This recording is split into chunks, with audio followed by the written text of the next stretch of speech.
যখন হাসনাত আব্দুল্লাহর নেতৃত্বে আওয়ামী লীগের যে বাংলাদেশে যেভাবে তারা কাজ করতেছিল সেই বিষয়ে একটা আন্দোলন হচ্ছিল, তখনও সরকার কিন্তু একটা স্টেটমেন্ট দিয়েছিল এবং সেটার সাথে ঘোষণাপত্রের বিষয়টা অ্যাটাচমেন্ট ছিল। সরকার যে তরিকায় ঘোষণা পত্রটা দিল without any signing off any political party অথবা জনগণকে সাথে নিয়ে, এটা কিন্তু বাংলাদেশের যে যারা রাজনৈতিক বিজ্ঞ মহলে যারা রয়েছেন তারা ভবিষ্যতে এটা ইতিহাসের পরম্পরা এটা তারা বিশ্লেষণ করবেন, কিন্তু এই জায়গাগুলো ঠিক ছিল না। তো ঠিক না থাকার কারণে স্বভাবতই, আর এটা একটা জায়গা ছিল, আরেকটা ছিল আমাদের দল থেকে যে প্রতিনিধি সেটা হলো আমাদের আহ্বায়ক এবং সদস্য সচিব ওইখানে অ্যাটেন্ড করবেন, এবং আমাদের দলীয় কোনো কর্মসূচি ছিল না এবং অন্যান্য দলেরও কোনো কর্মসূচি ছিল না।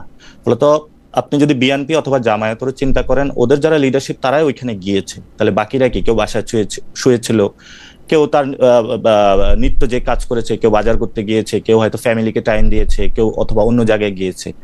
তো আপনি কি তাহলে বলবেন যে বিএনপির যে স্থায়ী কমিটির ওই মেম্বার যারা রয়েছেন অথবা জামাতের যারা মজলিস শুরার সদস্য রয়েছেন, ওই প্রত্যেকটা ব্যক্তির খোঁজ খবর মানে ওই দিন কি ছিল? ওনারাও তো এখন দাবি করতেছে যে ওনারা তো গণ অভ্যুত্থানে ছিল এবং ওনাদের নেতৃত্ব নাকি না জনাব পাটোয়ারি আমি অনেক মনোযোগ দিয়ে শুনি, আমি এইটাকে বড় জোর বলতে পারি যে আপনি শাক দিয়ে মাছ ঢাকার ক্ষেত্রে আপনি খুবই দক্ষ। এখন আপনি অন্যরা কি করছে সেটা আপনি যদি কোনোদিন আমারে বলেন, আমার একটা সাংবাদিক হিসেবে আমার একটা প্রত্যাশা থাকলো যে এটা আপনি আমাকে আগে বলবেন যে 5 তারিখ আসলে আপনারা কেন গেছিলেন। এখন সেটা এখন আপনি বলতে না পারেন সেটা তো অসুবিধা নাই, কিন্তু আমরা ভাই এটাতে আপনার কি চিন্তা হয়?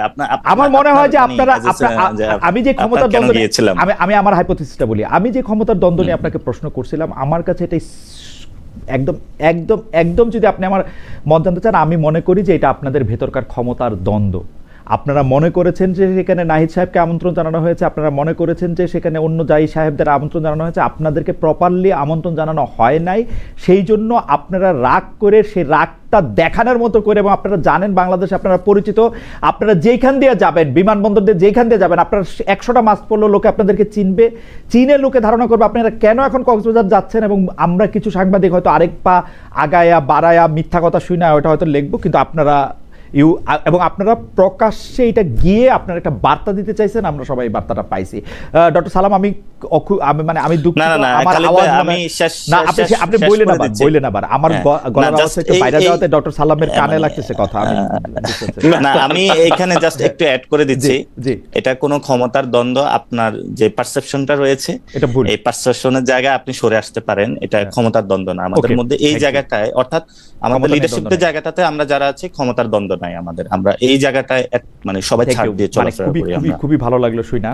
আচ্ছা, আমি একটু ডক্টর ফাহাম আব্দুল সালামের কাছে আসি, আমি আবার আসবো জনাব নাসিরউদ্দিন পাটোয়ারি, আপনাদের নিয়ে আমাদের অনেক আগ্রহ, অনেক প্রশ্ন, কিন্তু ডক্টর ফাহাম আব্দুল সালাম, আমি একটা জিনিস নিয়ে আপনার একটু বিশ্লেষণ জানতে চাই যে এখন যে জায়গায় বাংলাদেশের রাজনীতিটা আসছে সেটা হচ্ছে অনেকটা এরকম জাতীয় ঐক্যমত্য কমিশনে গিয়ে যে বিষয়গুলিতে সবাই একমত হয়েছে, সেই একমতের কারণ নিম্নকক্ষে পিয়ারের ব্যাপারটা যে আসলে একটা খুব মানে একটা রেটরিকের অংশ, সেটা মনে হয় মোটামুটি ভাবে এখন প্রতিষ্ঠিত।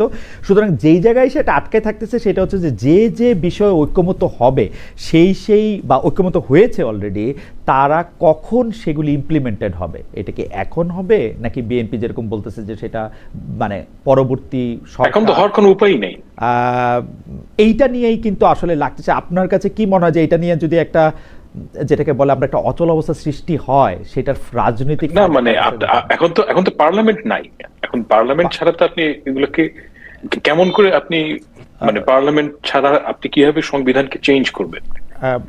It is a ridiculous idea and it's a very bad precedence. না, কিন্তু পার্লামেন্ট ছাড়া তো সংবিধান চেঞ্জ হয় জনপ্রিয়ভাবে, যে কয়বার বাংলাদেশে জরুরি আইন হয়েছে, মার্শাল ল হয়েছে, বা একজন লোকের জন্য সংবিধান চেঞ্জ হয়েছে, এগুলো খুবই খারাপ জিনিস।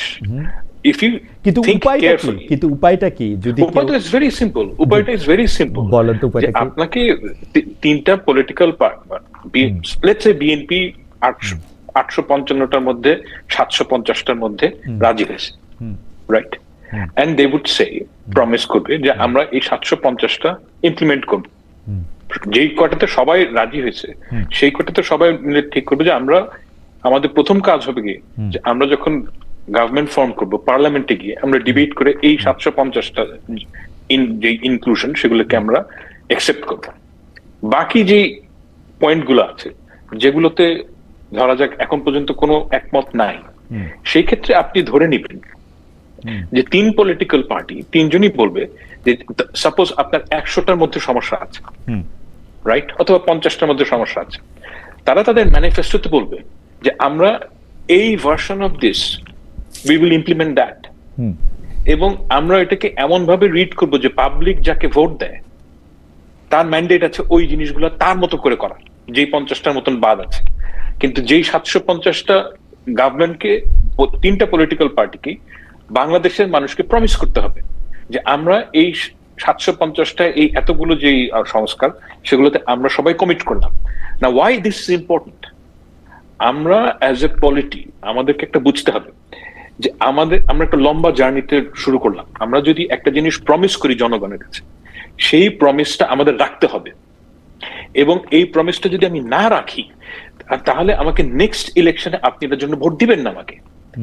এই কারণে আপনি যে সরকার দেখেন, জনগণের সাথে গণতান্ত্রিক দলগুলোর একটা সম্পর্ক তৈরি হতে হবে, এবং সেটার একটা বড় অংশ হচ্ছে গিয়ে যে আপনি যেই কটাকে বলছেন যে আমরা এটাকে মেনে নিয়েছি, সেই 750টা ইউ প্রমিস, কিন্তু ঘটনা তো ঘটতে হবে পার্লামেন্টে।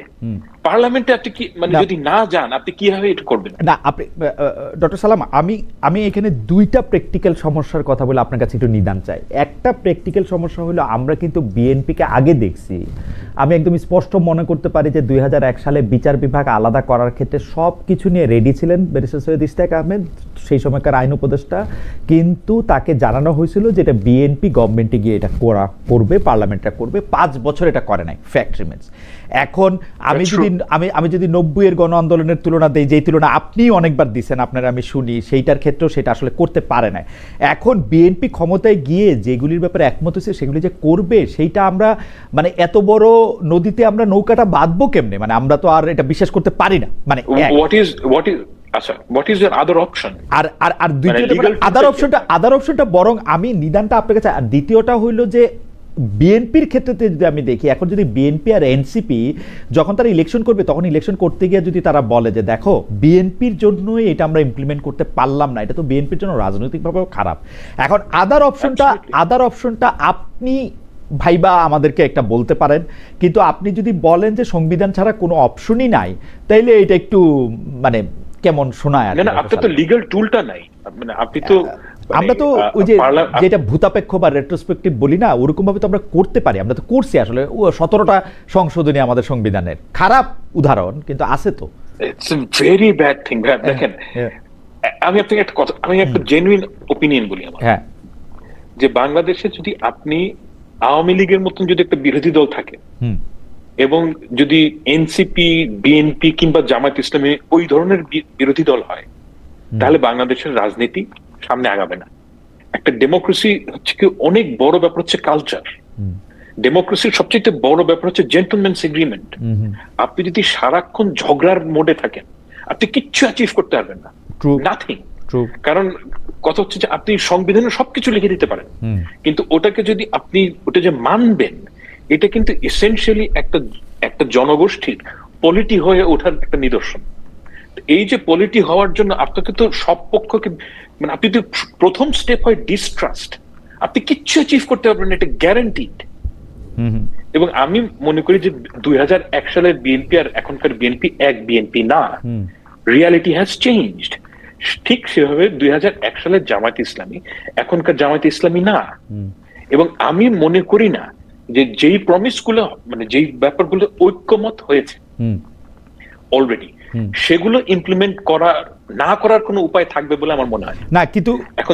কিন্তু ডক্টর সালাম, আপনার কাছে মনে হয় না যে এই যে লিগ্যাল যে কোনো টুল নাই, এই বা লিগ্যাল টুলের ব্যাপারে শুধুমাত্র বিএনপি যে কনসার্ন হইতেছে, এইটা কেন? মানে লিগ্যাল টুল যদি না থাকে, আমরা যদি এটা জোর করে করি, এটা যদি খারাপ একটা প্রেসিডেন্স হয়, এটা তো এনসিপিরও বোঝার কথা, এটা তো জামাত ইসলামেরও বোঝার কথা।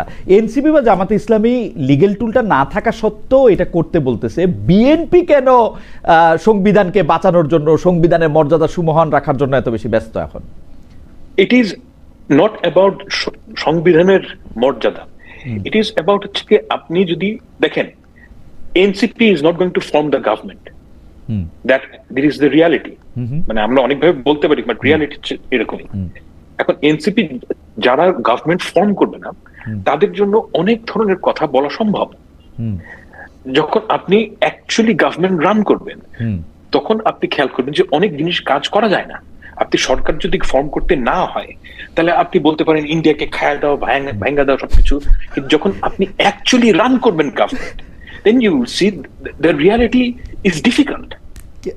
হ্যাঁ, তো আপনি বিএনপি যেহেতু মনে করছে আমরা দল ফর্ম করব, তার যে ভিশন সেটা হচ্ছে গিয়ে আমাকে নিয়মের মধ্যে থেকে চলতে হবে, এবং this is something that we should actually accept, যে আপনি যেটা নিয়মের মধ্যে থাকাটা খুব জরুরি একটা জিনিস। না ডক্টর সালাম, আমি একটু ভাঙ্গা বলি, মানে ধরেন আপনার থেকে ধার নিয়া বলি, আপনি 749টা বিষয়ে আপনি একমত হয়েছেন, এখন 749 বিষয়টা আপনি করবেন।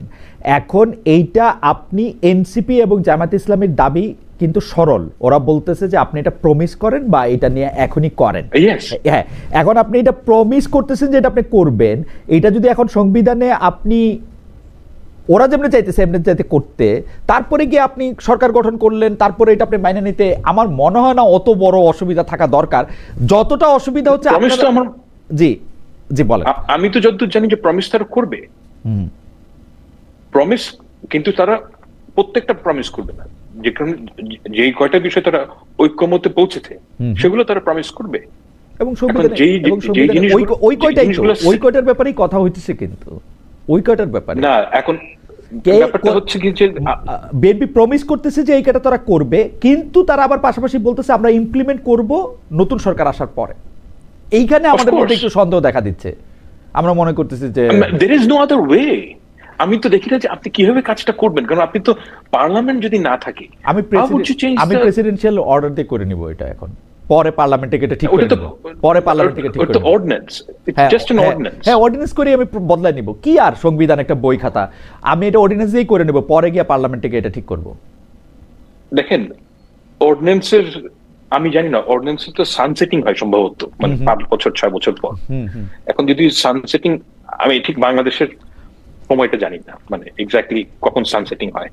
এখন সাপোজ আপনি একটা অর্ডিন্যান্স করলেন, আমি এটা পার্লামেন্টে মানে আপনি প্রমিসটাকে গুরুত্ব কম দিচ্ছেন as oppose to legal document. আমি ঠিক উল্টাভাবে দেখি। আমি মনে করি বাংলাদেশের জনগণকে প্রমিস করাটা, এইটার যে ওজন সেটা হচ্ছে গিয়ে একটা পিস অফ পেপারের থেকে অনেক বেশি। হ্যাঁ, এবং ওই জায়গাটায় যদি আপনি বিএনপি কে বলেন কিংবা জামায়াত ইসলামীকে বলেন এবং এনসিপি কে বলেন, তিনজনকে যদি বলেন যে আমরা ঐক্যমত্যের জায়গাটা আমরা তিনজনই প্রমিস করবো যে এই কয়টা জায়গা যেই ক্ষমতায় আসুক। ডক্টর সালাম, আমি প্রবলেমটা কোথায় দেখি জানেন? আপনার কথা থেকে বলি, আমি প্রবলেমটা দেখি এনসিপি এবং জামাত ইসলাম কিন্তু মনে করতেছে তারা সরকার গঠন করবে না, সরকার গঠন করবে হচ্ছে বিএনপি। সেজন্য বিএনপির প্রমিসটার চেয়েও গুরুত্বপূর্ণ হচ্ছে লিগ্যাল ইনডাইটমেন্ট। এখন আপনি যদি এটা না করেন, এনসিপি এবং জামাত ইসলামের এটা ভাবার যথেষ্ট কারণ আছে। বিএনপি যখন 270টা বা 170টা বা 151টা সিট নিয়েও আসবে, তখন ও এটাকে পিছাতে থাকবে, বলবে না, করবে না, নানা কারণ দেখাবে, মানে করতে পারে আর কি ইচ্ছা করলে। অফকোর্স করতে পারে, এবং যদি বিএনপি করে, বাংলাদেশের মানুষ বিএনপির এগেইনস্টে যাওয়া উচিত। বাংলাদেশের মানুষ তার এনার্জি নাই। 15 বছর শেখ হাসিনার বিরুদ্ধে জুলাই আগস্টে এত রক্ত দিয়ে আর এনার্জি নাই তো। দমে গেলে চলবে না, তো সারা জীবন আমরা এগুলিই করতে থাকবো। আচ্ছা যাও ডক্টর সালাম, আপনার বক্তব্য পরিষ্কার। আমি একটু আরেকটা প্রসঙ্গে আপনাকে একটু প্রশ্নটা করে রাখতে চাই, আপনি যদি এর পরে একটু জবাব দেন, মানে আমরা আবার একটু জনাব পাটোয়ারির কাছ থেকে হয়ে আসার পর জবাব দেবো, আপনি শুরুটাও করতে পারেন। সেটা দেখলাম যে আমরা কিন্তু এটা দেখেছিলাম যে বিএনপি নেতাদের দ্বিতীয় প্রজন্মকে দিয়ে একটা প্রেশার গ্রুপ তৈরি করে আসলে বিসিবি নির্বাচনী বৈতরণী পার হতে চেয়েছিলেন বাংলাদেশ ক্রিকেট টিমের সাবেক অধিনায়ক তামিম ইকবাল, কিন্তু সরকারের কর্তৃত্ব ব্যবহার করে মূলত সেইটা আবার ঠেকালেন ক্রীড়া উপদেষ্টা জনাব আসিফ মাহমুদ সজীব ভূঁইয়া। বিএনপি ক্ষমতা হলে যে দেশে ক্রীড়াঙ্গন সহ বিভিন্ন ক্ষেত্রে দলীয়করণ, স্বজনপ্রীতি, পরিবার তত্ত্ব কায়েম হবে, বিএনপি নেতাদের দ্বিতীয় তৃতীয় প্রজন্মের খবরদারি বাড়বে, সেই আলামত কি স্পষ্ট হলো, নাকি বিসিবির উপরে যে সরকারের কন্ট্রোল বেশি, অর্থাৎ আসিফ মোহাম্মদ সজীব ভুঁইয়ার কন্ট্রোল বেশি, সেইটা প্রতিষ্ঠিত হলো? আপনি এটাকে দেখতেছেন কিনা, দেখলে কিভাবে দেখতেছেন? মানে এটার মধ্যে একটা পুরোপুরি স্পোর্টস মিশ্রিত, এর মধ্যে একটা পুরোপুরি হার জিত আছে। এই মুহূর্তে আসিফ মোহাম্মদ সজীব ভুঁইয়া 2-1 গোলে এগিয়ে আছেন বলে মনে হচ্ছে আমার কাছে। আমি উত্তর দিব না, একটু যদি শুরু করেন আর কি। আমি মানে এটার যে ইন্টারনাল পলিটিক্স, সেখানে কমেন্ট করাটা ঠিক হবে না। ইন্টারনাল পলিটিক্সটা কি, কারণ আমি এই ইন্টারনাল পলিটিক্স এর মধ্যে আমি এটার বিভিন্ন ধরনের খবর শুনি এবং আমি অ্যাকচুয়ালি শিওর না যে ইন্টারনাল পলিটিক্সটা কি। তবে একটা বিষয় হচ্ছে কি, যে মানে বিএনপির ব্লেসিং নিয়ে যারা এখানে আসতে চাচ্ছে, আর অন্যদিকে হচ্ছে সজীব ভুঁইয়া, এদের মধ্যে একটা টাসাল আছে। এবং এই টাসালটা, তবে একটা কথা কি, যে তামিম তো কোনো বিএনপি নেতার সন্তান না, কিন্তু সে বিএনপির ব্লেসড, বিএনপির তার প্রতি মানে ব্লেসিং আছে, সে দলও করেন। এখন কথা হচ্ছে যে এই যে টাসেলটা এইভাবে না দেখে আপনার একটা জিনিস দেখা দরকার। মানে আমি তো একজন আউটসাইডার, আমি আউটসাইডার দেখি যে মানে বিসিবির মতো, মানে বাংলাদেশের যে বাংলাদেশ ক্রিকেট কন্ট্রোল বোর্ডের যে প্রফেশনাল কারা, মানে কার অ্যাকচুয়ালি এক্সপিরিয়েন্স আছে, আমার কাছে তো মনে হয় যে তামিম ইকবালের অ্যাকচুয়ালি এক্সপিরিয়েন্স আছে, মানে he knows probably more than anyone else যে কিভাবে ক্রিকেট রান করা উচিত, সম্ভবত, I am not sure. Okay, তো আমার কাছে মানে as a candidate he is not a bad candidate. Yeah maybe, কিন্তু জনাব আসিফ মোহাম্মদ সজীব ভুঁইয়ার নিয়ে আমরা আরো আলোচনা করব। মানে আমাদের একজন দর্শক বলছেন যে আসিফ মোহাম্মদ সজীব ভুঁইয়া 2-0 গোলে এগিয়ে আছেন, এটাও আমি হয়তো মেনে নিতে পারি। আমি একটু জনাব নাসিরউদ্দিন পাটোয়ারির কাছে যাই একটা প্রশ্নে। জনাব নাসিরউদ্দিন পাটোয়ারি, আপনাকে যেহেতু আজকে অনেকগুলি বিষয়ে প্রশ্ন করতে হবে, অনেকগুলি বিষয়ে প্রশ্ন করা হবে, আমাদের সবচেয়ে বেশি যেটা নিয়ে গত কিছুদিন আলোচনা হয়েছে, যেটার সাথে রাজনীতির সম্পর্ক নাই কিন্তু আপনার সম্পর্ক আছে, সেই সম্পর্কে আপনাকে একটু প্রশ্ন করি যে শোনা গেছে মানে কি, এটা একটা পত্রিকায় রিপোর্টই করে ফেলেছে যে আপনি এবং আপনার এক সঙ্গী প্রফেসর আসিফ নজরুলের বাসা থেকে ছাগল নিয়ে গেছিলেন। এটাকে চুরি বলবো কিনা আমি জানি না। তারপরে হচ্ছে যে আপনারা এটা কেটে কুটে খেয়ে ফেলছেন, আরেক জায়গায় আরেকটা ছাগলের মাথায় লিখে পাঠাইছেন যে চুপ্পুর বা রাষ্ট্রপতির পদত্যাগ চাই। এই ব্যাপারটা আসলে কতটা সত্য, মানে ইজ ইট ট্রু? আমি আবার দেখলাম যে আপনাদের দলের লোকজন বলতেছে যে এইটাকে আপনারা এরকমভাবে দেখতেছেন কেন, ওদের বয়সটাও তো দেখবেন ভাই। মানে আমি জানি না, মানে আপনি এটা একটু কিভাবে বলবেন আমার একটু বলে, তো আমাদের প্রশ্নও রয়েছে আপনার বক্তব্য নিয়েও। জনাব নাসিরউদ্দিন পাটোয়ারি। প্রথমত বাংলা আউটলুক এটা নিয়ে করেছে, এবং বাংলা আউটলুক যে স্টোরিটা ছাপিয়েছে, এবং বাংলা আউটলুক ও রান্দা বাংলা আউটলুক, এটা আমরা ভালো করে জানি, চিনি, এবং সাংবাদিক মহলে সবাই জানে। অনেকে ফেসবুকে স্ট্যাটাস দিতে পারে না, বাংলা আউটলুকে লেখালেখি করে একটু খোঁচা দিয়ে। আমিও আরো কিছু গল্প শুনেছি, এরকম গল্প শুনেছি যে ওই এরকম একটা ছাগল কাণ্ড, ছাগলটা নাকি হলো, কেউ বলে যে এটা ডিজিএফ এর গিফট ছিল, আবার কেউ নাকি এটা বলে যে গিফট ছিল। আপনি নতুন গল্প বলার আগে আপনি বলেন যে আপনি এটা করছেন কি করেন নাই, নতুন গল্প আমরা শুনবো না।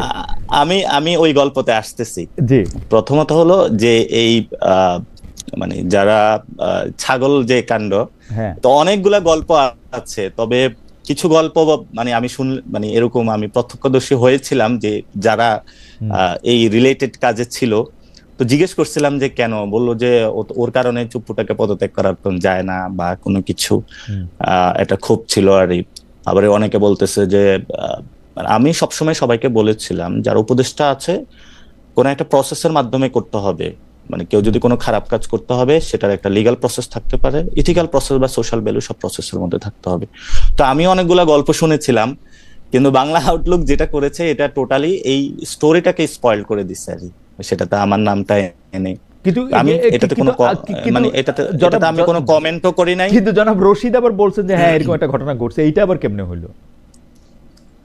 এটা সেই কমেন্ট করতে পারে, maybe he was engaged, but কিন্তু সেটা নিয়ে আমাকে বারবার ফোন মানে দিতেছিল, তখন আমি মনে হয় বিদেশে ছিলাম।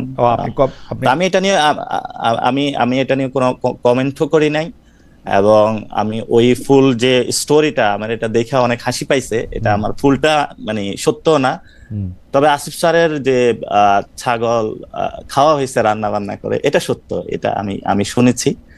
এবং হলো সিরিয়াসলি আপনারা প্রফেসর আসিফ নজরুলের ছাগল আইনা রান্না বান্না করে খাই ফেলছেন, এটা কি ওনারে একটা মানে শিক্ষা দিতে, মানে ইয়া করতে, মানে কি করতে, মানে এটা অনেকের এটা এটা অনেকে মনে করে একটা রেটরিক আছে, মানে এটা অনেকে মনে করে যে এটা, হ্যাঁ, এটা অনেকে মনে করে যে আসিফ স্যার হয়তো এটার মাধ্যমে একটু শিক্ষা পাবে। আবার এটা অনেকে মনে করে যে ঠিক আছে, ওই যে থাকলো যে বাড়ির পাশে আপনার ছেলে একটা হাঁস খেয়ে ফেললেন, আবার কিনে দিলেন। পরে আমি শুনছি নাকি সত্যি সত্যি তাকে হলো একটা ছাগলও কিনে দেওয়া হয়েছে, এবং এটা নিয়ে উনি রাগ করেছেন যে যেটা খাওয়া হয়েছে ওটা কালো নাকি লাল ছিল, তো ওনাকে যেটা কিনে দেওয়া হয়েছে রং মিলে নাই, এই জন্য উনি অ্যাকসেপ্ট করেন নাই। আচ্ছা, এটা আসলে আমি ভালো করে বলতে পারবো না আউটলুকটা আসলে কারা চালায়। আমি তো ডক্টর সাইমুম পারভেজের প্রধান সম্পাদক, রাইট? হ্যাঁ, এটা ফাহাম ভাই ভালো বলতে পারবে। না আপনিও তো মানে ভালোই বলতে পারবেন, আপনি শুরু করছেন। ডক্টর সালামকে জিজ্ঞেস করবো পরে, কারণ ডক্টর সাইমুম পারভেজ আমি অনেকদিন ধরে আপনি না এগুলো আসলে এটা তো বিতর্গত, ধরেন যে মানে ঠিকানাকে চালায়, বাংলা আউটলেটকে চালায়, কোন মিডিয়াকে দখল দিছে বা কিভাবে আছে, এটা সবাই জানে। কিন্তু এগুলো আমি পাবলিকলি আনতে চাই না, কারণ পলিটিক্যাল ভিতরে এত নেস্টি জগৎ, আর বাংলাদেশের মানুষ আসলে মানে পলিটিক্যাল পার্টিগুলোর প্রতি থুতু নিক্ষেপ করবে। তো এটা people will discover what's happening that. আমি মাঝে মধ্যে কিছু কথা বলে ফেলি, পলিটিক্যাল যারা পার্সন, বিজ্ঞজন যারা নিজেদেরকে দাবি করে, বর্ষিয়ান পলিটিশিয়ান, তারা বলে যে ওরা বাচ্চামি কথা বলে, মানে থাকে না বিতর্গত কিছু বললে ওরা মনে করে যে না না না আমাদের হলো ভিতরের যে খবর, আমরা আপনার কথায় আসি, বাংলাদেশের পলিটিক্যাল যে কালচার, আপনার কথায় আসি, যে কালচারগুলো খাওয়া দাওয়ার কথা অনেক শুনলাম, আমি পুরো ব্যাপারটা মানে একটু ভিজুয়ালাইজ করতে পারতেছি, কারণ প্রফেসর আসিফ নজরুলের বাসা যেখানে, তার পাশে আগুন জ্বালানো হচ্ছে, রান্না করা হচ্ছে। জি, এটা ছাগল খুব গুরুত্বপূর্ণ বাংলাদেশে ছাগল খুব গুরুত্বপূর্ণ। এক্স্যাক্টলি হয়তো ছাগলই গুরুত্বপূর্ণ, হয়তো ছাগলই গুরুত্বপূর্ণ। বাংলাদেশের রাজনীতিতে ছাগল গুরুত্বপূর্ণ না, গরু বা গাড়ি গুরুত্বপূর্ণ ছিল। সরকার পড়ে যাওয়া শুরু হয়েছিল ছাগল দিয়ে, এটা বোধহয় ডক্টর সালামের মনে হয়েছিল যে ওই যে মতিউর রহমানের ছাগল। আচ্ছা, হাওয়েভার কিন্তু আমি একটু জনাব নাসিরউদ্দিন, তবে আমি এটা ডিরেক্ট সব কিছু বলতে পারবো না, কারণ আসলে আমি তো উপদেষ্টা না, আর মন্ত্রী পাড়ায়ও আমি থাকি না। এটা আসলে পাড়া প্রতিবেশী যারা উপদেষ্টা আছে ওনারা ভালো বলতে পারবে, অথবা আসিফ নজরুল স্যারকেও আপনারা আসিফ নজরুল স্যারকেও জিজ্ঞেস করতে পারেন কি বাকি আসলে। তবে ওই বাংলা আউটলুকে আসিফ নজরুল স্যারের তো খুব ভালো সম্পর্ক সাইমুম ভাইয়ের সাথে, উনি তো আসিফ নজরুল স্যারের কমেন্টটা নিলেও হয়তো বা ভালো হতো, তখন হয়তো বা এটা একটু ক্রেডিবিলিটি হতো। আপনার আজকে যে কমেন্ট, সেই কমেন্ট পাইলেও একটু ক্রেডিবলি হইতো, আপনাকে পায় নাই, তাদের এটা হয়েছে। কিন্তু আমি জনাব নাসিরউদ্দিন পাটোয়ারী, আমি মনে করি যে আপনি যেহেতু কমেন্ট দিতে, আসিফ স্যার যদি কোনো কমেন্ট করে, যদি এই ধরনের কোনো বিষয় আসে, এটা হলো মুক্তাদির রুমিও ভাই যদি একটা রশিদ ভাই রুমিও ভাই একটা গল্পই বলতে পারেন, যদি এটার যে ওনার আছে অথবা যাকে নিয়ে এই কথাটা আসছে, উনি যদি কোনো কমেন্ট করতো তাহলে হয়তো আমি কোনো কমেন্ট দিতাম। সো আপনার মানে আমি এখানে এটা নিয়ে কোনো কমেন্ট করব না, এই জন্য বিকজ দ্যাট আমিও আরো অনেক বেশি স্টোরি শুনেছি। আপনার স্টোরিগুলি তো শোনা দরকার ডক্টর সালাম। আমার মনে হয় যে একটা লম্বা সময় করে জনাব পাটোয়ারির স্টোরিগুলিও শোনা দরকার, কিন্তু জনাব পাটোয়ারির বক্তব্যে আমরা থাকি, স্টোরিটা আমরা যদি সময় পাই তাহলে আমরা শুনবো না। ডক্টর সালাম, আমি আপনার থেকে একটু আগে অনুমতি নিয়ে রাখতেছি যে আজকে আমরা যেহেতু একটু ইয়ার মধ্যে পড়ছি, সেহেতু আমরা একটু অনুষ্ঠানটা একটু লম্বা করবো, আপনি যদি আমাদেরকে একটু সময় দেন, কারণ আপনি একটা খারাপ ইয়াতে আছেন। জনাব নাসির, আপনিও আমাদের একটু সময় দেন। আপনি আমাদেরকে বলছিলেন, বা সরি আমাদেরকে না, সবাইকেই বলছিলেন যে ফেব্রুয়ারিতে ইলেকশন হবে না, সেই বক্তব্য এখনো আছে কিনা? গতকালও আপনার একটা বক্তব্য এরকম ছিল, মানে ইসি ঘেরাও করে কমিশনকে পদত্যাগ করানো হবে, এই বিষয়ে দলীয় কর্মসূচি কোথায়? এটা আপনাদের দলীয় কর্মসূচি কিনা? আমরা এই ব্যাপারে একটু কনফিউজ কোথায় থাকি জনাব পাটোয়ারী। এনসিপির আসলে মুখপাত্রকে আমরা অনেক সময় দেখি, মানে কেউ একটা এরকম কথা বলতেছেন, পরে আবার আরেকটা কথা বলতেছেন, আমরা এইটার কারণ কি? মানে আপনি কি দলের মধ্যে সমালোচিত হন আপনার কিছু কথার জন্য? অনেকেই বলে থাকেন যে আপনি খুব ডাইরেক্ট কথা বলেন, অনেকে বলে থাকেন আপনি আপনার কথায় আবার অনেক সময় একটু অ্যারোগেন্সও প্রকাশ পায়। দুইটা বিষয় যদি আপনি বলেন, ফেব্রুয়ারিতে ইলেকশন হবে না সেটার ব্যাপারে আপনি আসলে এক আছেন কিনা, ইসি ঘেরাও করে কমিশনারকে পদত্যাগ করানো হবে, এই বিষয়ে দলীয় কর্মসূচি কবে? প্রথমত আপনি যেটা বলছিলেন ফেব্রুয়ারিতে ইলেকশন হবে না, আপনি এটার আংশিক বক্তব্য তুলে ধরেছেন, সেকেন্ড অংশটা বলেন না। সেকেন্ড অংশটা বলেছি যদি বিচার সংস্কারের গুলো একটি সুষ্ঠু প্রক্রিয়া না হয় তাহলে ফেব্রুয়ারিতে ইলেকশন হবে না। তো ফাহাম ভাই যেটা বলছিলেন যে বিএনপি তো গভর্নমেন্ট ফর্ম করতে যাচ্ছে বা রুল করে, তা আমরা তো 1 বছর সরকার কেমন চলতেছে বা কি করতেছে এগুলো খুব ভালোভাবে দেখতেছি। আপনার বিএনপি যে ফর্ম করবে, এনসিপি ছাড়া আবার বিএনপি ফর্মও করতে পারবে না গভর্নমেন্ট, এবং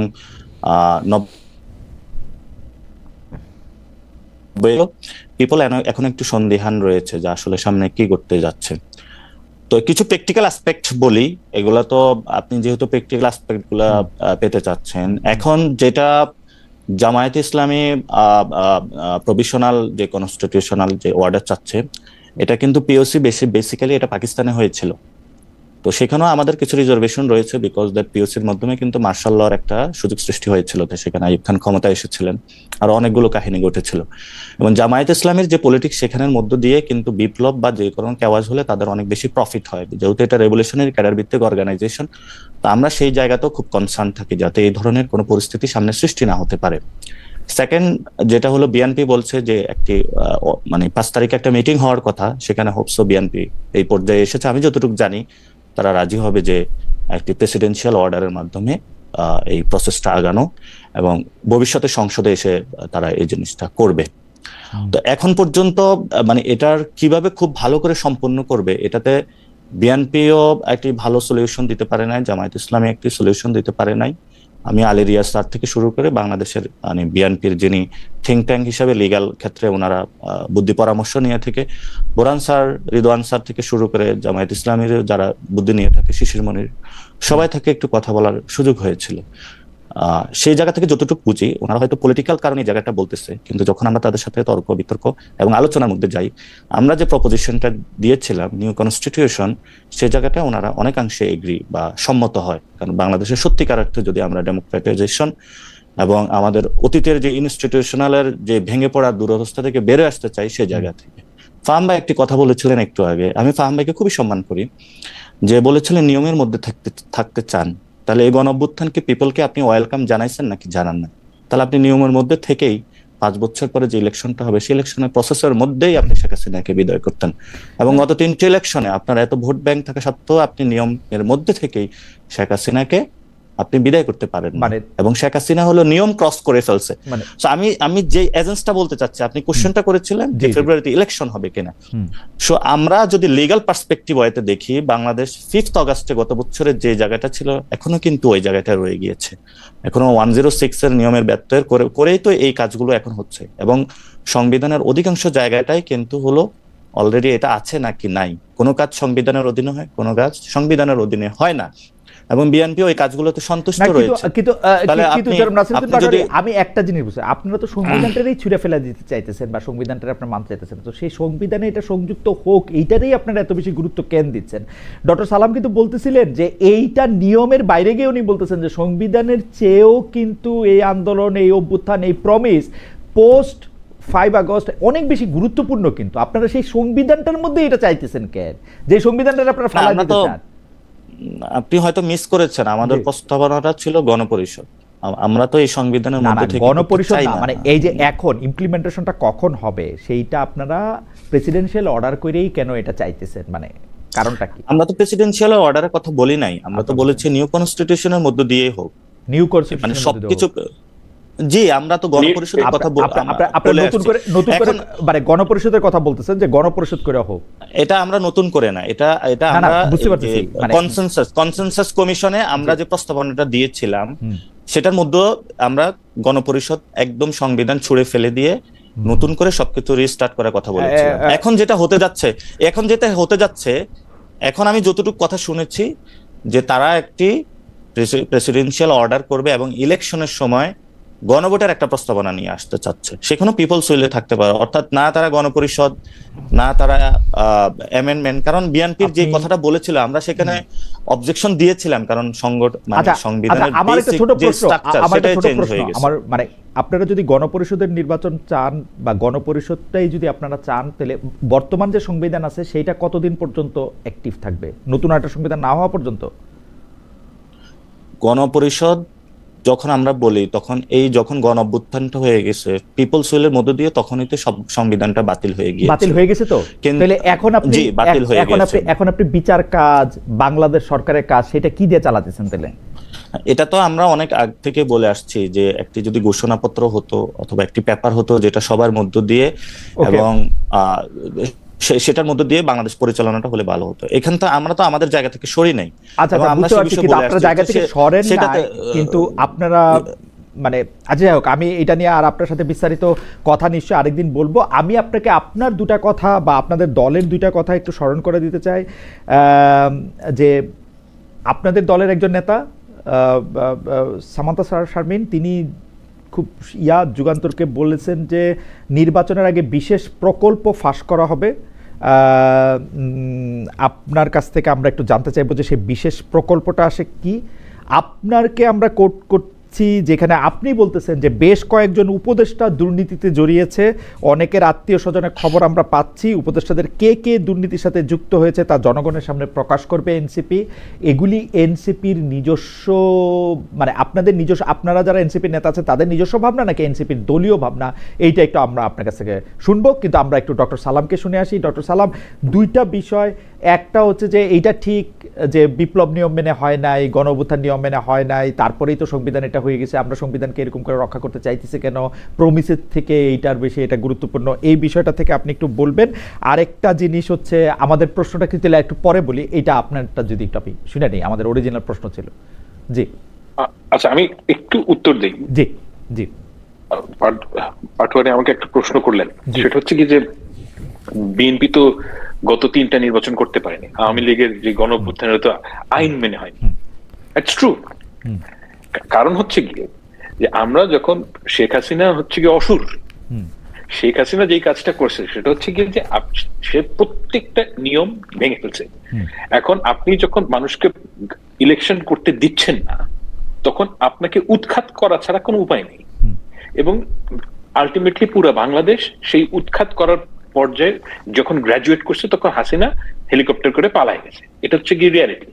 এখন পালায় যাওয়ার পরের যে রিয়ালিটি, সেটা হচ্ছে কি আপনি তখন ওই মোডে সারা জীবন থাকতে পারবেন না। You have to promise to a new democratic system, এবং সেই সিস্টেমের জন্য আপনাকে অবশ্যই একটা এমন একটা জায়গা, একটা নিয়মের মধ্যে আপনাকে কমিট করতে হবে। এখন আপনার যে প্রশ্ন যে এই কমিট করার ক্ষেত্রে এনসিপি যে গণপরিষদের কথা বলছেন, তারপর জামাত ইসলামী যে পিআর এর কথা বলছেন, এগুলো দেখেন আমি মনে করি যে ট্যাকটিক্স, নাথিং এলস। এগুলো একটা টিকবে না, এবং দিস আর আনঅ্যাচিভেবল থিং। দুটোর একটা ভিন্ন ভিন্ন কারণে দুটোই ফেল করবে। এবং আমার কাছে মনে হচ্ছে এই কাজগুলো করে কোনো লাভ নাই। বাংলাদেশের মানুষের এখন যে সমস্যা, সেটা রাজনৈতিক সমস্যা না।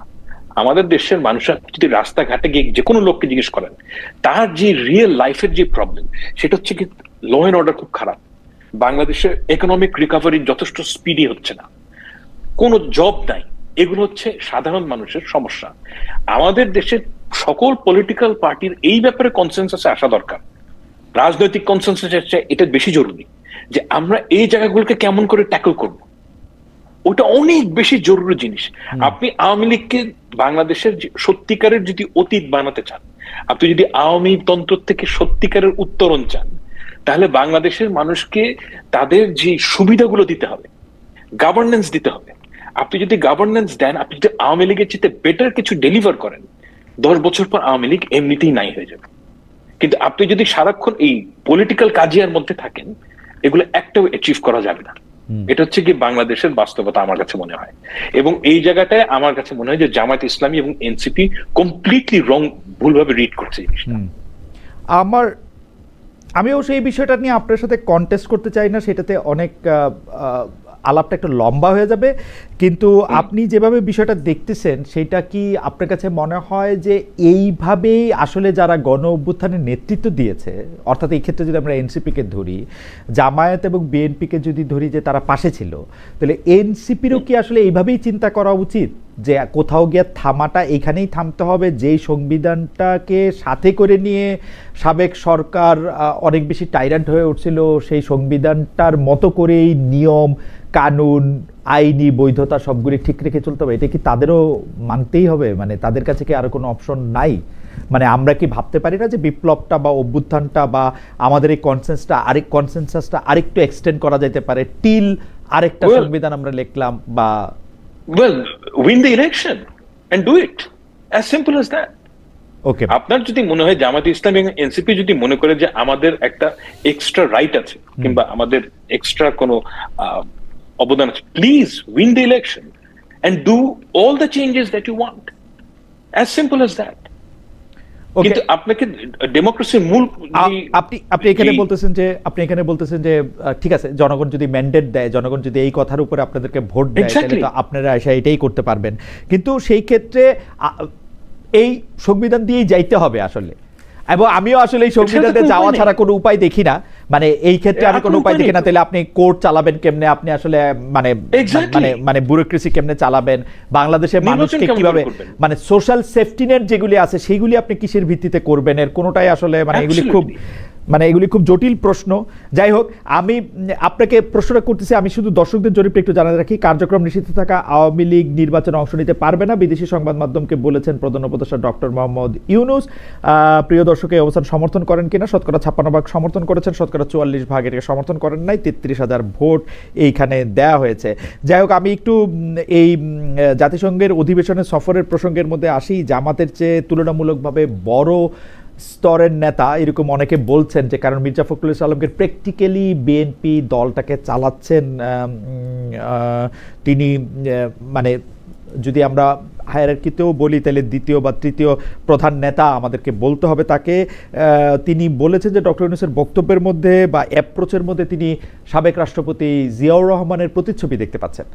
তো এইটা কি আসলে বিএনপির রাজনীতির একটু ইউটার্ন, নাকি মানে আমি যে প্রায় বলি যে ডক্টর ইউনূস এখন বিএনপির পকেটে ঢুকে গেছে, ওইরকম কোনো কিছু একটা, বা বিএনপির সঙ্গে ডক্টর ইউনূসের একটা কি বলবো, শুভ বা অশুভ একটা আতাত হয়েছে, ওরকম কিছু একটা বলবো?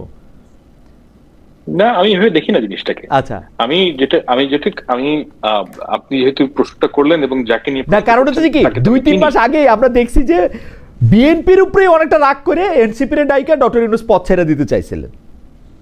সত্যি নাহিদ আসিফরা গিয়া বুঝায়া উনাকে রাখছে কোনো মতে।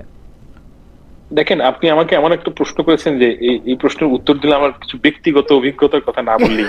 আচ্ছা বলেন একটু ব্যক্তিগত অভিজ্ঞতা, আমরা একটু শুনি। ব্যক্তিগত অভিজ্ঞতা আমি যেটা দেখেছি যে যার সম্বন্ধে আপনি কথাটা বলছেন, উনি তো আসলে, আমি তাকে অনেকদিন ধরে চিনি, উনি স্টেটসম্যানশিপ এটা খুব পছন্দ করেন। বুঝেন না, উনি যেটা বোঝেন সেটা হচ্ছে গিয়ে বাংলাদেশের মানুষের জন্য কি ভালো। এবং উনি ওনার স্ট্যান্ড পয়েন্ট থেকে যেটা দেখেছেন সেটা হচ্ছে যে উনি কমপ্লিটলি একজন ডেমোক্রেট, ভেরি কমিটেড ডেমোক্রেট। এবং উনি মনে করেন যে ডেমোক্রেসির যে ট্রানজিশন, এটা খুবই খুবই গুরুত্বপূর্ণ, পারহ্যাপস দ্য নাম্বার 1 ইস্যু। এই ব্যাপারে তার সাথে আমার একমত না। আমার কাছে মনে হয় যে ব্যক্তিগতভাবে আমি মনে করি যে বাংলাদেশের ইকোনমিক রিকভারি এর চেয়ে গুরুত্বপূর্ণ বিষয়। যাই হোক, সেটা ভিন্ন বিষয়। তো এখন উনি যে ডেমোক্রেসি যে ট্রানজিশনটাকে ইম্পর্টেন্ট মনে করেন, সেটার প্রতি ইউনূস সাহেবের যে কমিটমেন্ট, সেটা দেখে উনি তাকে জিয়াউর রহমান সাহেবের সাথে কম্পেয়ার করেছেন বলে আমার ধারণা। এখন আর আমি এটাও মনে করি যে বাংলাদেশের যে ডেমোক্রেটিক ট্রানজিশন, এটা একটা ভেরি ইম্পর্টেন্ট থিং। এই ইম্পর্টেন্ট কাজটার জন্য উনি একজনকে, আপনি যেরকম ধরেন মানুষ প্রশংসা করা মানেই চাটুকারিতা না। আমি আমার অনেক ছোট ভাই, প্রশংসা করা মানেই এটা কোনো ডিভিয়াস কারণে মানুষ প্রশংসা করে না। এই জায়গাটা থেকে আমাদের বের হওয়া দরকার যে আপনি কিন্তু জেনুইনলি একজন মানুষকে পছন্দ করে একটা কথা বলতে পারে না, এবং এটা বলতে পারাটাও খুব গুরুত্বপূর্ণ বিষয়। আপনি কেউ যদি খারাপ কিছু করে সেটা সমালোচনা করাটা জরুরি। ইকুয়ালি ইম্পর্টেন্ট হচ্ছে কি, কেউ যদি ঠিক কাজ করে ওইটাকে আপনাকে রেকগনাইজ করতে হবে। এবং আমার কাছে মনে হচ্ছে যে ইউনূস সাহেবের এই যে কমিটমেন্ট টু ডেমোক্রেটিক ট্রানজিশন, এটা দেখা যাচ্ছে, সেই হিসাবে উনি কথাটা বলেছেন। ওকে, এবং আমি মনে করি যে এখানে কি ডেমোক্রেটিক ট্রানজিশনের অনুবাদ হচ্ছে বিএনপি যেভাবে চাচ্ছে সেভাবে? কারণ আমরা ইউনূস সাহেবকে এতদিন দেখতাম এনসিপি যেমনি চাইতেছে এমনি চলতেছে, কিছু হইলে আবার উনি বলতেছে ওরা তো আমার নিয়োগ করছে, আমি আর বাইরে কোথায় চলবো। এখন আবার একটু বেশি বিএনপি হয়ে গেছে কিনা, মানে আমি এইটাই বুঝতে চাইতেছি, স্পেশালি জনাব তারেক রহমানের সাথে উনার বৈঠকের পর। আর ইউনূস সাহেব তো এনজিও করতেন, ইউনূস সাহেব এটা পারেন আসলে, মানে অবস্থান চেঞ্জ করতে, বক্তব্য চেঞ্জ করতে। না, এটা দেখেন এই ব্যাপারটা খুব কমপ্লিকেটেড হচ্ছে কি এই কারণে যে a lot of it depends on personal charm. আমি রাজনীতির একটা জিনিস, আমি গত 30 বছরে আমি একটা জিনিস দেখেছি যে আপনি personal charm it's a very important thing. আমি এখন জানি না যে ইউনূস সাহেবের সাথে তারেক রহমানের সাথে কথা হয়েছে তখন কি হয়েছে, ওনার নিজের মধ্যে কোন ধরনের চিন্তা ভাবনা আছে আমি বলতে পারবো না, কিন্তু আমার কাছে মনে হয় যে হয়তো তাদের পার্সোনাল ক্যারিজমা আছে যে কারণে ইউনূস সাহেবকে তারা বেসিকলি তাদেরকে আস্থায় আনতে পেরেছেন কিংবা ইউনূস সাহেবের আস্থায় আসতে পেরেছেন। এই জিনিসগুলো ব্যাখ্যা করা খুব কঠিন। আর মানুষ যখন একজনকে পছন্দ করেন তখন হয়তো তার কথা থেকে কিছু বের হয়ে আসে। আমি সবসময় দেখেছি যে ইউনূস সাহেবের প্রতি, আমি আজকে 2 বছরের আগের কথা না, আমি গত 15 বছর ধরে দেখছি যে ওনার সাথে আলমগীর সাহেবের সাথে ইউনূস সাহেবের সম্পর্ক খুবই ভালো এবং উনি তার সম্বন্ধে সবসময় প্রশংসাসূচক কথাই বলেন, এবং এটা আজকের থেকে না, অনেক 15-16 বছর আগের থেকে আমি দেখি। না মানে আপনি তো আসলে ইতিহাসের একজন বিশ্লেষক, আমরা আপনাকে পড়ব বা আমাদের পরবর্তী প্রজন্ম আপনাকে পড়বে 30 বছর 50 বছর পরে। আপনাকে তো আসলে মানে বিএনপি স্পেসিফিকভাবে যে 3 জন উপদেষ্টার বিরুদ্ধে অভিযোগ করেছিল যে তাদেরকে বাদ দিতে হবে, আমরা দেখেছি যে জনাব ইউনূস তাদের সাথেই বৈঠক করতেছেন বিএনপিকে ডাকার ক্ষেত্রে বা তাদের সময়। এখন আবার দেখতেছি যে তিনি আসলে মানে বিএনপির সাথে তার সম্পর্কটা একটু বেশি ভালোর দিকে, মধুর। তো সেইটারকে আপনি আসলে কিভাবে বিশ্লেষণ করবেন সেটা নিশ্চয়ই আপনাকে আপনার সময়ের কলম বলে দিবে। আমরা অন্য প্রশ্নে আপনার কাছে আসবো। আমি একটু